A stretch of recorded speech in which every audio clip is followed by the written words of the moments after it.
Γεια σας και πάλι φίλοι μου. Έχω μεταφερθεί σε μια άλλη παραλία μετά το Λευτό Γυαλό στο George Γυαλό. Απίστευτη παραλία. Κοιτάξτε τα τερκουάζ νερά κάτω. Κοιτάξτε. Σκάφη, πεύκα, τερκουάζ νερά, καταγάλανα νερά. Είναι απίστευτα. Ο κόσμος κολυμπάει. Χαίρεται το νερό, τη θάλασσα, το Αιγαίο μας. Είναι η συνεχόμενη παραλία μετά το Λευτό Γυαλό της Αλονίσου. Παράπλευρα των ακτών έχει πάρα πολλές παραλίες η Αλόνισος, στο ίδιο στυλ. Αλλά βέβαια αυτή ξεχωρίζει για τα τυρκουάζ νερά της. Είναι απίστευτα πραγματικά.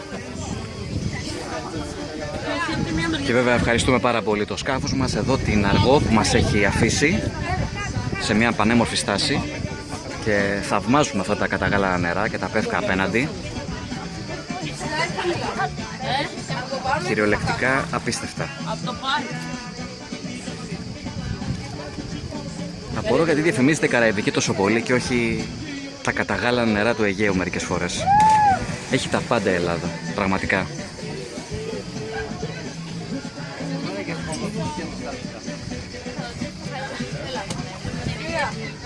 Όσο και να μένεις εδώ δεν το χορταίνεις, δεν θες να σταματήσεις να κολυμπάς, να κάνεις μακροβούτια, να χαίρεσαι τον ήλιο, τη θάλασσα,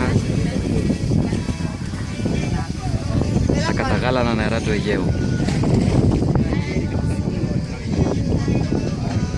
Συνεχίζουμε την περιήγησή μας στην Αλόνισο. George Γυαλός λοιπόν, για το Versus, από το Μελέτη. Συνεχίζουμε λοιπόν στο επόμενό μας βιντεάκι και μείνετε κοντά μου γιατί τα καλύτερα έρχονται. Να είστε όλοι καλά. See you!